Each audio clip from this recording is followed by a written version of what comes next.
When it comes to a father-son relationship, we can all agree that a mutual hobby is a pretty great way to bond. Some like to spend time together at sporting events or working on cars. Or in the case of Joseph Kallinger and his son Michael, pick up guns and go hunting. And there's nothing unusual about a father taking a son into the woods.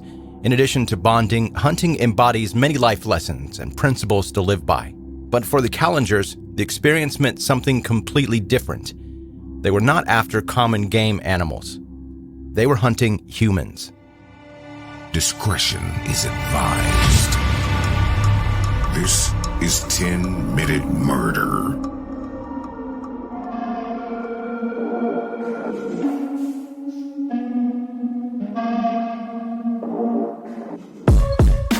Welcome to 10-Minute Murder, brief and bingeable true crime.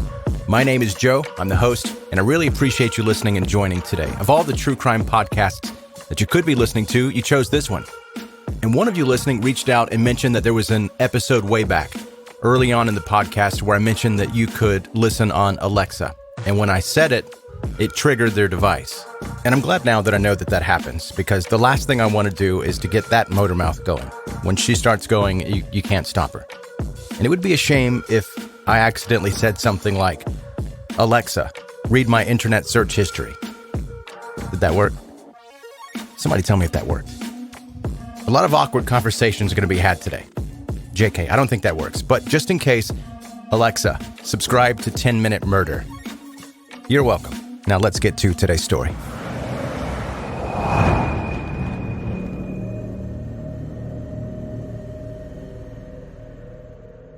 Joseph Kallinger was born as Joseph Lee Brenner III on December 11th, 1935 in Philadelphia, Pennsylvania, to Joseph Lee Brenner Jr. and Judith Renner. Soon after, as his father abandoned the family, Judith put her son up for adoption. 2 months before Joseph's second birthday, an Austrian couple, Stefan and Anna Kallinger, took him into his new home, which unfortunately was not an improvement in the little boy's life in any way.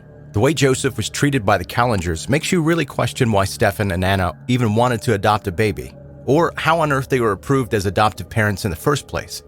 It seemed like the only qualification you needed was to be Catholic, no matter how much of a human piece of garbage that you were otherwise. The Kallinger household was anything other than a nurturing and loving environment. The words cruel and sadistic are more fitting. Joseph never got to enjoy normal childhood activities like riding a bike, having birthday parties, or even playing with other kids. Instead, Stefan and Anna forced him to work in the shoe shop after school and on weekends to train him to take over the family business. And they were violent. Anytime Joseph would do anything that his parents thought was out of line, they would hit him with a hammer, whip him with a cat of nine tails, burn him and starve him and force him to eat excrement. Joseph also spent hours locked inside closets or kneeling on jagged rocks. It seemed like nothing pleased Stefan and Anna. Everything Joseph did was wrong. One time, Joseph was punished because he had learned the F word from other kids. Without even explaining what the word meant and why it was not allowed to be used in their home, his father beat him up with a leather strap and his mother with a wooden spoon. Joseph was also grounded for a week, during which the beatings continued. As if all of that was not enough, Joseph's adoptive parents frequently threatened him, saying they would cut off his penis if he didn't do as he was told. And that was not the only way they were causing Joseph to fear for his manhood. At the age of 6, Joseph underwent surgery to repair a hernia. The endless abuse from his parents had definitely not helped the situation, but 3 weeks before the operation, Joseph had been kicked in the groin area by a girl. Of course, Stefan and Anna blamed their son for what happened and even said that after the surgery, the doctors had also operated on his bird, meaning his penis, so it would stay small and not work for the rest of his life. According to Joseph's parents, this way, they prevented an evil spirit from taking over their son's bird and causing him to do bad things with it. Keep in mind, he was 6 years old. At 8 years old, he was hit in the head multiple times with a hammer by his mother just because he wanted to go on a class trip to the zoo, because clearly seeing some animals would ruin the boy. Not long after, Joseph was sexually assaulted by a group of older neighborhood boys. He was held at knife point while one performed oral sex on him. According to Joseph himself, this incident traumatized him immensely and resulted in him beginning to associate sex with violence. Soon, Joseph was not even able to get aroused anymore or achieve orgasm without a blade nearby. Knife play itself, it's risky, and I'm not trying to kink shame here. It's not wrong, as long as the parties are consenting. But Joseph eventually began to start with cutting and stabbing pictures of naked women. That's a little bit alarming in itself, but on top of that, at this point, Joseph started to hear voices telling him to stab actual people. The ingredients for a recipe for disaster were beginning to pile up. However, despite his horrible upbringing, Joseph had dreams, and after his lead part in the school play A Christmas Carol, Joseph wanted to become a playwright. And as unbelievable as it sounds, his parents actually allowed him to attend theater on Saturdays. It was there where he met a girl named Hilda Bergman. Of course, Stefan and Anna did not approve of the relationship between the two, but Joseph didn't care and ended up getting married and having 2 children by the age of 17. However, the marriage was short-lived, and Joseph and Hilda divorced in 1956. While he had been the one at fault because of his violent behavior, Joseph was strongly affected by the separation and even hospitalized due to severe headaches and loss of appetite. However, it did not take him too long to get back on his feet. On April 20th, 1958, Joseph married his second wife, Elizabeth, and eventually had 5 children together with her. But unfortunately, Joseph continued on the same path, being extremely abusive towards his family and often using similar punishments on them as he had suffered as a boy at the hands of his adoptive parents. 2 of Joseph's children would later testify that their father had a torture chamber in their basement, equipped with a kerosene lamp, ropes and shoe soles, straps, rubber hose, and a cat o' nine tails. Whenever an itch in his hand told Joseph that they had misbehaved, he would take one child at a time down for punishment. The beatings continued until 1972, when 3 of Joseph's children decided that they had had enough and went to the police. Their father was imprisoned for child abuse, but only for a short time. After psychological tests, Joseph was found to be incompetent to stand trial and diagnosed with paranoid schizophrenia. In addition, his children later recanted their statements, and so Joseph was allowed to walk free.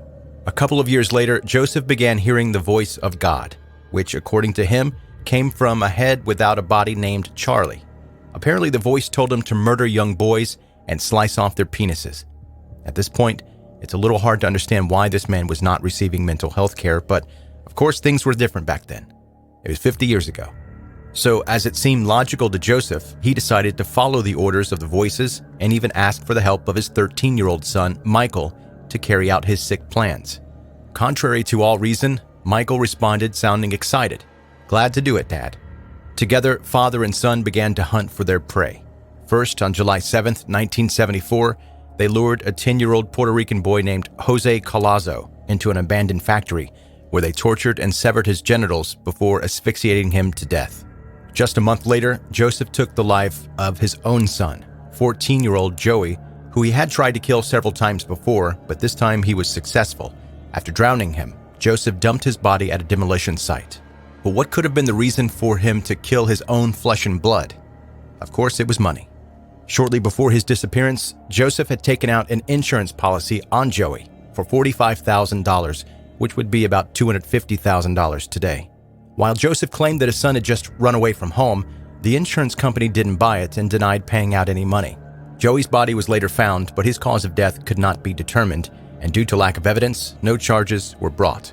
We found out later that he had been drowned. Joseph and his son Michael continued their crime spree. In November 1974, they broke into a home in Lindenwood, New Jersey. But fortunately, nobody was home. The owner of the next house they tried was home.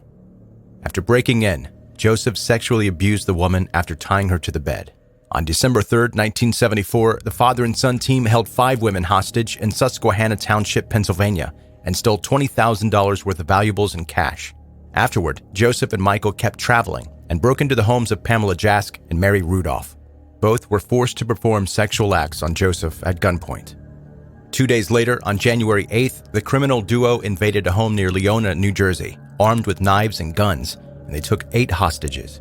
Most of the victims were forced to take off their clothes and were tied with cords of house appliances. However, when 21-year-old nurse Maria Fasting arrived at the house to help care for their grandmother and was forced into the middle of a hostage situation, she wasn't willing to follow Joseph's orders. Understandably, Maria didn't want to bite off another victim's penis as she was told to do. But because she refused, Joseph killed her by slitting her throat. Meanwhile, one of the hostages was able to get away through the front door and scream for help. A neighbor called the police, who arrived and found the 7 hostages and Maria dead in the basement. By that time, Joseph and Michael were already gone, but not for too long.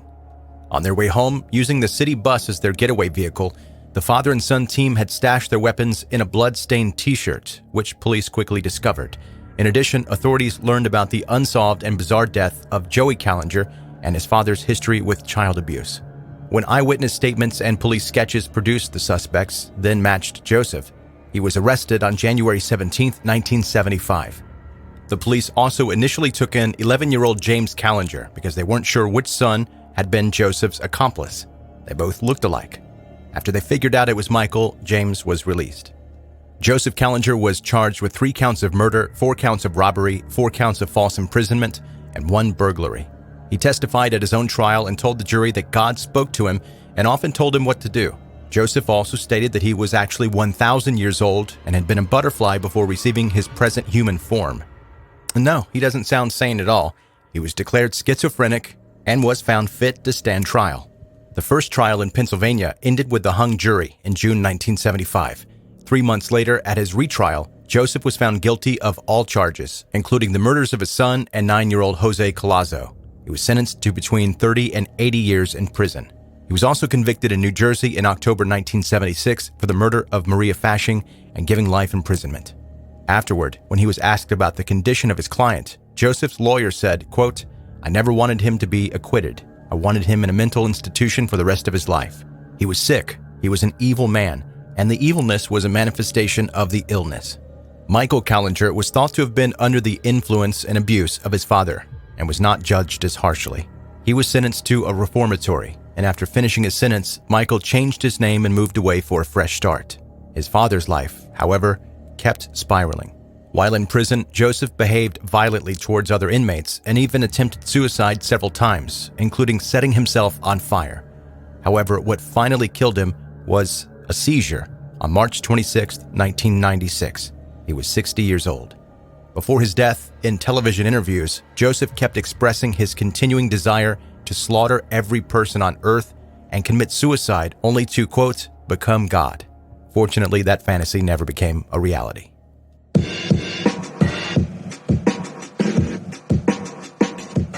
That's today's 10-Minute Murder. Brief and bingeable true crime.